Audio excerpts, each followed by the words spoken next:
내 슬픔이 지키 세상에 없되 주 안에 안위함 얻으리라.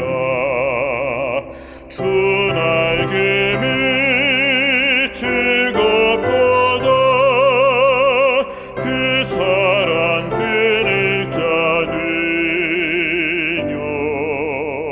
주 날개미 내 편이시며 영원히 거하겠네. 주 날개미 귀한 희락이 있네. 생전에 걱정 다 지나도록 그곳에 숨어 돌보심을 받고 주 안에 거하여 쉬리로다. 주 날개미 즐겁도다. 그 사랑 끊을 자는요. 주 날개미 내 편이시며 영원히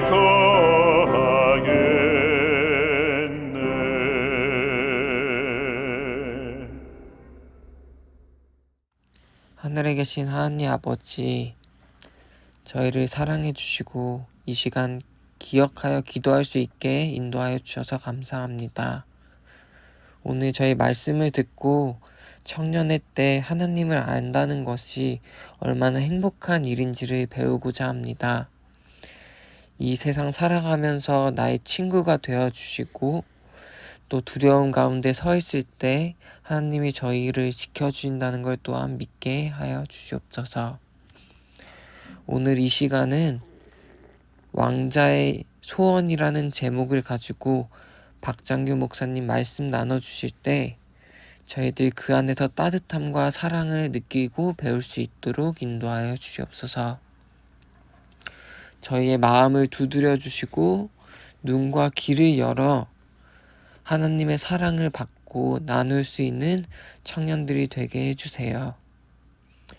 오늘 이 시간 하나님이 저희와 항상 함께 하신다는 걸 믿고 바라며 예수님의 이름으로 간절히 기도드립니다.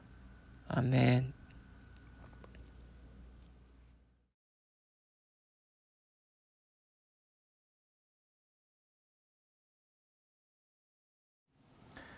안녕하십니까? 여러분은 인생 대역전을 꿈꿔본 적 있으십니까? 로또에 당첨되거나 드라마 주인공처럼 알고 보니 내가 엄청난 유산을 물려받을 상속자라는 것을 알게 되는 그런 인생 말입니다. 여기 한 여대생이 있었습니다. 아버지는 아프시고 설상가상으로 가정 형편도 어려워져 이 친구는 학비는 물론 식비를 감당하기도 어려웠습니다. 없는 형편 가운데서 3년 동안 암에 걸리신 아버지를 치료했기 때문에 남은 것은 빚뿐이었습니다. 이러한 노력에도 불구하고 아버지는 돌아가셨고 이 가정에 남은 것은 가난과 슬픔뿐이었습니다. 결국 학비를 더 낼 수 없어 자퇴를 결심하게 됐죠. 그리고 생계 전선에 뛰어들었습니다.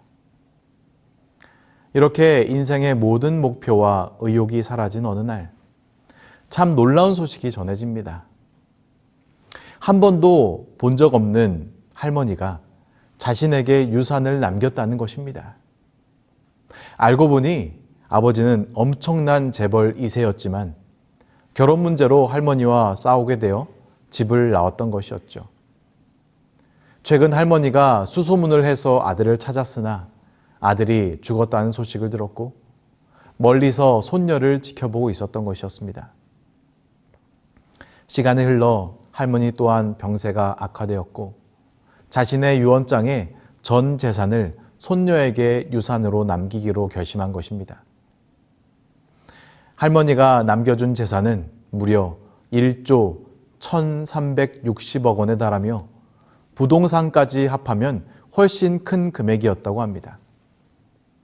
이 대학생은 하루아침에 1조 원이 넘는 자산가가 되어 전 세계 언론의 주목을 받았고 다양한 방면에서 자선 활동가로 활동 중입니다. 저는 오늘 여러분께 인생 대역전의 경험을 했던 또 다른 한 사람의 이야기를 해드리려고 합니다. 이 사람에 대해 사무엘상 13장은 다음과 같이 기록합니다. 사울이 왕이 될 때에 40세라. 그가 이스라엘을 다스린 지 2년에 이스라엘 사람 3,000명을 택하여 그 중에서 2,000명은 자기와 함께 믹마스와 베델산에 있게 하고 1,000명은 요나단과 함께 베냐민 기브아에 있게 하고 남은 백성은 각기 장막으로 보내니라. 이스라엘의 초대왕 사울이 왕이 된 지 2년에 있었던 전쟁에서 처음 등장한 이 요나단. 요나단은 방금 들려드린 이야기의 여대생처럼 하루아침에 인생 대역전을 통해 왕자가 됩니다. 그런데 이 사람 싸움도 참 잘했습니다.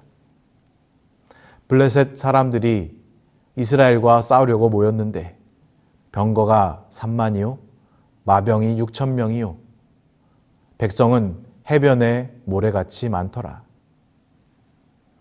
이스라엘 백성들이 해변에 모래같이 수많은 적군 때문에 잔뜩 겁을 먹어 숨고 도망가기 바쁠 때 아버지인 왕 사울도 불안하고 두려워서 제사장을 기다리지 못하고 예배를 더럽히고 있을 때에 이처럼 이스라엘의 희망이라곤 전혀 보이지 않는 상황에서 영웅 요나단이 등장합니다. 요나단은 이 순간 자기의 무기 든 소년과 함께 단 둘이서 블레셋 진영으로 쳐들어갔습니다. 단 둘이서 말입니다. 그리고는 이렇게 말하더니 싸움을 시작합니다. 우리가 이 할례 받지 않은 자들에게로 건너가자.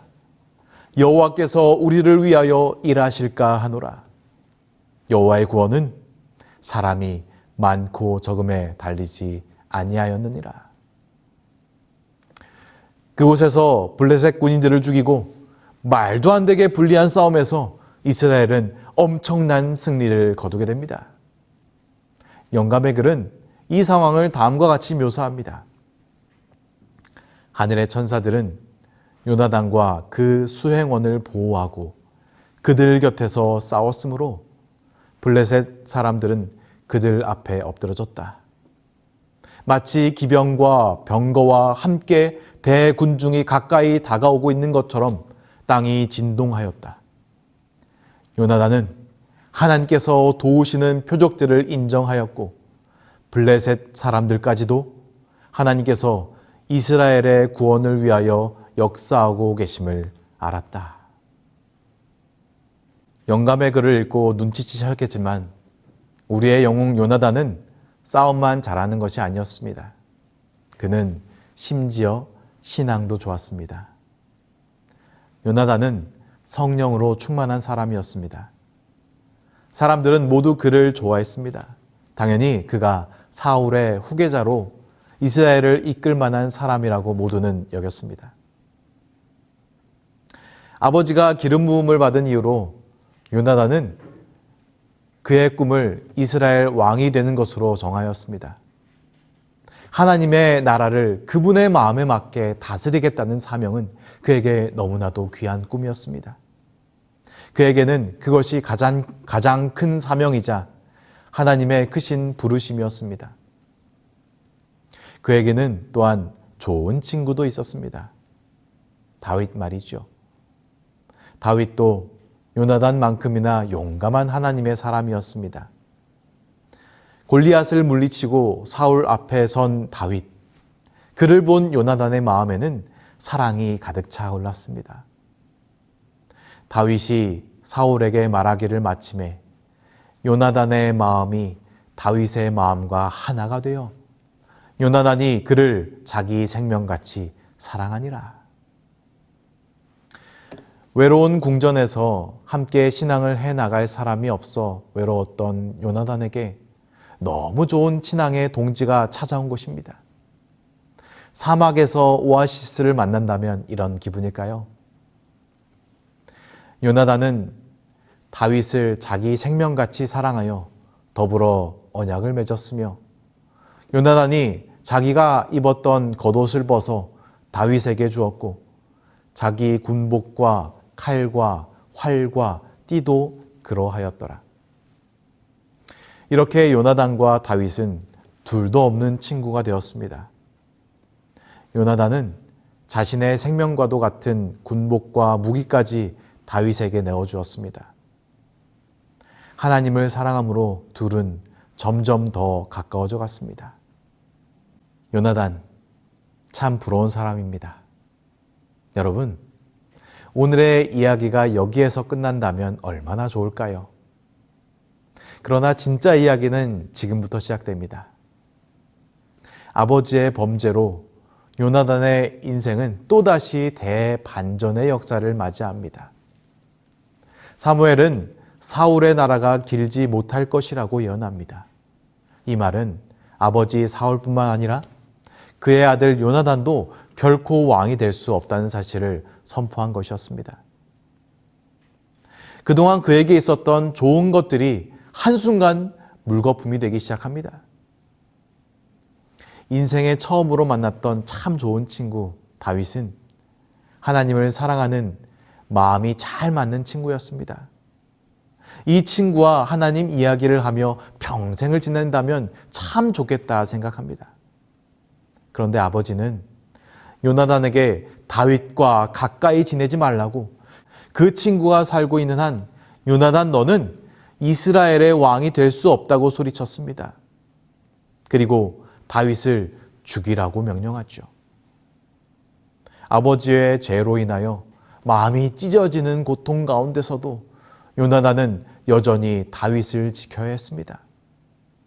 사랑했기 때문에, 그리고 그가 하나님께서 선택하신 자이기 때문이었습니다. 요나단은 신앙과 기도의 사람이었기 때문에 무엇이 하나님의 뜻인지 명확히 알고 있었습니다. 다윗이 하나님의 선택을 받은 자라는 사실은 분명한 하나님의 명령이었기 때문입니다. 그렇게 성경의 무대는 요나단에서 다윗의 이야기로 주연을 점점 바꾸고 있었습니다. 요나단은 조연으로 물러갈 때가 되었다는 사실을 알게 되었습니다. 아니, 조연이 아니라 엑스트라가 될지도 모릅니다. 이름도 없이 빛도 없이 그렇게 사라질 때가 되었다는 것을 깨달은 것이죠. 그리고 결심합니다. 다윗을 주연으로 등장시키고 조용히 사라지기로 말입니다. 그는 그렇게 하나님께서 택하신 자를 생명같이 사랑하고 목숨 다해 지켜냅니다. 교육 157페이지는 이런 요나단의 태도를 다음과 같이 이야기합니다. 세자로 태어난 요나단은 하나님의 뜻에 의해 자기가 제쳐진 바 된 것을 알고는 경쟁자에게 친구로서 가장 친절하게 충실한 태도를 보였다. 왕위도 잃고 친구도 잃을 위기를 맞았던 요나단. 그는 신앙의 리더를 잃게 됩니다. 얼마 지 않아 사무엘이 죽었습니다. 하나님의 임재는 이제 더 이상 아버지에게 계시지 않는 것 같이 느껴집니다. 요나단의 삶도 쉽지 않을 것이 분명합니다. 하지만 그는 자신의 목숨보다는 하나님께서 선택하신 자 다윗을 기회가 닿는 한 지켜내기로 결심했습니다. 그리고 할 수만 있다면 우리 아버지도 지켜주시기를 간절히 기도드렸습니다. 그런 그의 삶은 어떻게 되었을까요? 그의 삶을 화이트 부인은 다음과 같이 묘사합니다. 자신의 생명이 위태로움에도 불구하고 그는 다윗의 생명을 보호하였고 자기 아버지의 세력이 쇠하여 가는 음울한 시기 내내 그 아버지 곁을 떠나지 아니하다가 결국 그 옆에서 죽었다. 사울과 요나단을 포함한 그의 아들들이 전쟁에서 사망했습니다. 이제 차기 왕위에 오르는 사람은 다윗이었고, 다윗을 미워하고 죽이려 했던 사울의 가족은 급히 도망하게 됩니다. 다윗은 그럴 마음이 없었지만 보통은 왕권이 바뀌면 이전 왕권 세력은 죽임을 당하기 때문에 사울의 죽음 소식을 듣자마자 도망을 선택하게 된 것입니다. 도망한 사람 중에 요나단의 아들 무비보셋이 있었습니다. 그의 유모가 급히 도망을 가다가 아이를 떨어뜨려서 다리를 다치게 되었고 장애를 갖게 되었습니다. 무비보셋은 하루아침에 절뚝발이 인생, 망가진 삶, 깨어진 삶, 더 이상 희망도 없는 인생이 되어버리죠. 아버지의 얼굴은 기억조차 나지 않고 왕족이었다는 사실은 도리어 지금의 삶을 더 비참하게 만듭니다. 어쩌면 무비보셋이야말로 잊혀지고 싶은 왕자였을 것입니다. 그저 평범한 인생을 사는 일반인이었다면 다리라도 온전하지 않았을까요? 요나단은 그저 하나님의 뜻에 순종한 것뿐입니다. 그러나 그 결과가 이렇게 끝난다면 그의 삶은 아무런 보상도 없고 가족은 억울하게 도망자 신세가 되어 살 수밖에 없다면, 그것이 하나님의 뜻에 순종한 결과라면 이거 너무 억울하지 않습니까? 잊혀진 왕자 요나단의 소원은 이렇게 사라져버리는 것일까요? 그때 그렇게 비참하고 고통스러운 삶 속에서 그에게 초청장이 날아옵니다. 할아버지와 아버지의 자리를 빼앗은 자, 집안의 원수 다윗 왕의 초청장이었죠. 드디어 대를 끊겠다는 계획을 세운 것일까? 두려움과 분노의 감정이 공존하는 가운데서 다윗의 궁전에 도착합니다. 그리고 그곳에서 요나단의 아들 무비보셋이 뜻밖의 감정을 느낍니다. 그것은 생각도 나지 않던 아버지의 따뜻함이었습니다. 사랑, 안정, 평안, 따뜻함. 난생 처음 느껴보는 새로운 감정들을 통해서 아버지를 느끼게 됩니다. 그리고 아버지의 이야기를 듣습니다. 참 좋은 사람이셨구나, 우리 아버지. 이런 이야기를 들을 수 있어 참 다행이다. 아버지를 잊어버리지 않고 기억할 수 있어서 정말 다행이다. 무비보셋은 그렇게 생각했겠죠. 무비보셋은 다윗의 원수들의 보고를 통하여 다윗이 왕위의 찬탈자란 강력한 편견을 품고 있었다. 그러나 왕이 그를 관대하고 정중하게 영접해주고 끊임없이 친절을 베풀어주자 이 젊은이의 마음은 감동을 받아 그는 다윗을 아버지 요나단처럼 열렬히 사랑하게 되어 자기의 이해관계가 하나님께서 택하신 왕의 이해관계와 하나임을 느꼈다. 제게는 참 사랑하는 아버지가 계셨습니다. 초등학교 5학년 때까지 말입니다. 제가 초등학교 5학년이 되던 어느 해 아버지는 백혈병으로 돌아가셨고 사랑하는 아버지를 더 이상 볼 수도 만질 수도 없었습니다. 어린 시절 저는 그 사실이 믿겨지지 않아서 어디선가 아버지께서 살아 계실 것만 같았고 꿈속에서 아버지를 만나기라도 하면 깨었을 때 눈물 때문에 베개가 푹 젖어 있는 것을 발견하곤 했습니다. 갑자기 맞이한 아버지의 죽음은 저희 가정에 참 큰 고통을 가져왔습니다. 어머니는 아버지의 빈자리에 대한 생계를 책임지셔야 했기 때문에 이런저런 일 다 하면서 많이 힘들어 하셨습니다. 누나는 어머니의 힘든 모습을 보며 씩씩한 첫째 딸의 모습을 보여주었지만 그 마음이 어땠을지 지금 생각해보니 참 마음이 아픕니다. 저는 생계를 위해 일을 하신 어머니의 부재와 한없는 사랑을 주셨던 아버지의 부재로 나름대로 또 고통의 시간을 보냈습니다. 그렇게 참 오랜 시간이 지났습니다. 아버지 없이 살아온 저희 가정은 하나님의 인도하심 덕에 각자의 자리에서 신앙을 지키며 누나와 저는 각자 행복한 가정을 꾸렸습니다. 어머니도 안정적인 삶을 회복하셨고요. 그렇게 아버지의 기억이 제게 점점 흐려져 가던 어느 날 하나님의 인도하심으로 아버지의 참 가까운 친구셨던 한 목사님과 자주 뵐 수 있는 기회가 있었습니다. 아버지와 친한 분이셨던 그 목사님께서는 제게 아버지와 함께 찍은 사진도 보내주셨고요. 그리고 만날 때마다 아버지의 이야기를 들려주셨습니다. 그 목사님께 들은 아버지는 참 좋은 분이셨습니다.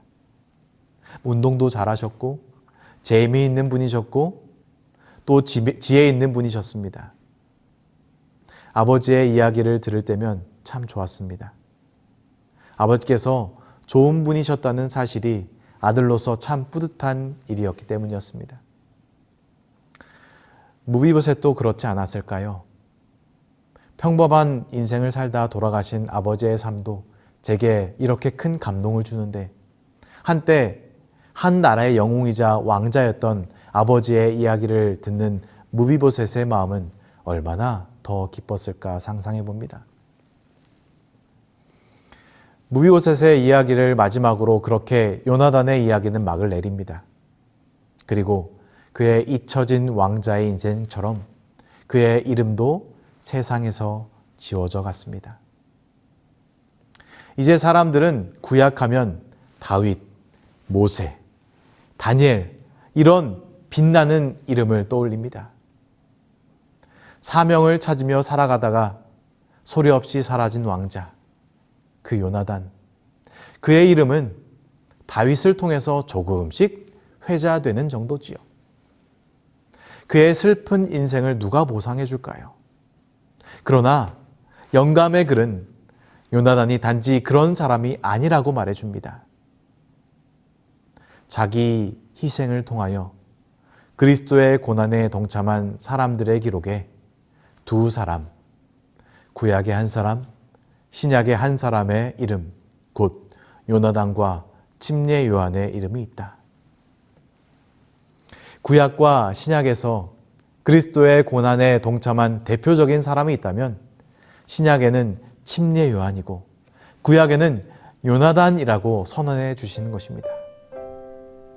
하늘에서 가장 예수님을 닮은 삶을 살다가 죽은 자의 이름은 요나단이었다는 사실을 영감의 글은 기록하고 있습니다. 화이트보이는 이어서 다음과 같이 기록하고 있습니다. 요나단의 이름은 하늘에 소중히 간직되어 있으며 그의 이름은 이 땅에서 이타적인 사랑의 존재와 힘에 대한 증인으로 서 있다. 이 땅에서 잊혀진 이름, 아무에게도 중요시되지 않는 이름, 아니 도리어 잊혀지기를 위해 기도하고 소원하고 그것을 사명으로 받아들였던 요나단의 삶. 그러나 그런 그의 삶은 하늘에서 가장 주목하는 삶이었으며 가장 예수님을 닮은 삶이었습니다. 요나단이라는 그의 이름은 여호와께서 주셨다라는 뜻입니다. 그는 그 이름에 걸맞는 삶을 살았습니다. 왕자의 특권을 당연하게 여기지 않고 이 모든 것을 하나님께서 주신 것이라고 믿으며 살았습니다. 하나님께서 허락하지 않으신 왕위에 대하여 욕심내지 않았고요. 하나님이 기름 부으신 다윗을 끝까지 사랑하며 친구의 도리를 다했습니다. 오늘 여러분의 삶은 어떠십니까? 내리막길을 향해 한없이 곤두박질치는 그런 삶이 여러분의 인생입니까? 그렇다면 그 가운데 계신 하나님을 만나보세요. 잊혀지는 중이십니까? 그 가운데 주신 사명을 찾아보세요.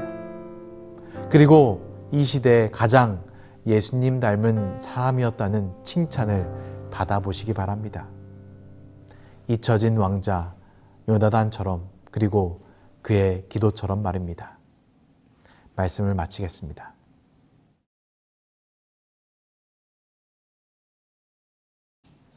하나님, 세상에서 기억되기보다 하늘에서 기억되는 자 되기를 원합니다. 이 세상에서 잊혀지는 모든 과정을 통해서 하늘과 그리고 하나님과 더욱 가까워질 수 있도록 도와주세요. 예수님 이름으로 기도합니다. 아멘.